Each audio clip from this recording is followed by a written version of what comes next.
Hello class, these are the directions for the Unit 4 post-assessment. At this time, please pause the video to put your name and the date. Today is March 9th on the paper. All right, the directions for number 1 say answer the questions below about the 3 line segments shown here. This is line segment A, this is line segment B, and this is line segment C. Let's just take a couple minutes to kind of look at them and see what you notice about them first. Question A says, one of the line segments is 3 inches long. Which one do you think it is? Is it line segment A, line segment B, or line segment C? Which one do you think it is? When you have done this problem, raise your hand and I will give you a ruler. B says, use the inch side of your ruler to measure the length of each line segment. Write the length of the segment in the box beside it. So this is where you would write the length of line segment B. Remember to use inches, not centimeters. C asks you to compare how much longer is line segment C than line segment A. When you're looking for the difference, remember difference means subtraction. And then D, Tim says if you put line segment A and B together, they are longer than line segment C. Do you agree with Tim? Why or why not? So this has 2 different parts. One is a yes or no if you think Tim is right. And the second one is a reason why. Next page. Josh measured the length of the classroom in inches. Omar measured the length of the classroom in feet. Amy measured the length of the classroom in yards. So I'm going to write on the side. Keep track of that. Josh was inches, IN. Omar was feet, FT. And Amy was yards, YD.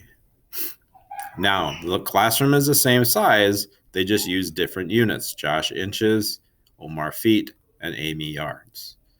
A says, which student got the smallest number for an answer? B says, which student got the largest number for an answer?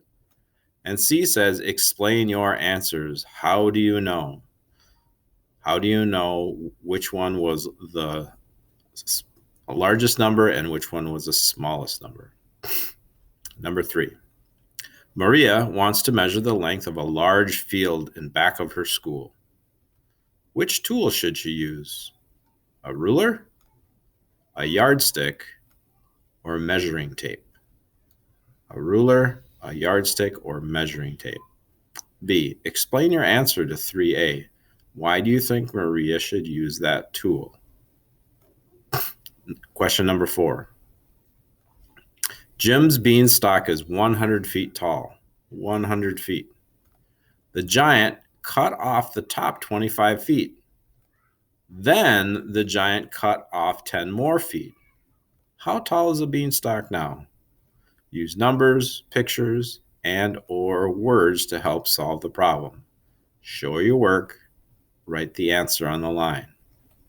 Jim's beanstalk is blank feet tall now. Question number 5.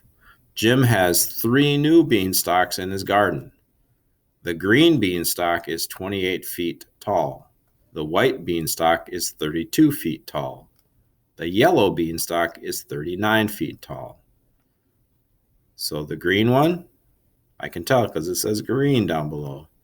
The white one is 32 feet, and the yellow one is 39 feet. A, how much taller is the yellow beanstalk than the green beanstalk? Show your work. B, if Jim cut down all 3 beanstalks and laid them down on the ground end to end, how many feet long would they be in all? Show your work. Question number 6. The giant, I'm going to check to make sure I got all of those answers.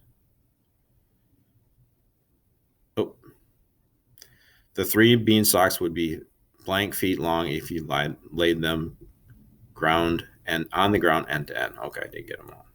6. The giant is 12 bricks tall.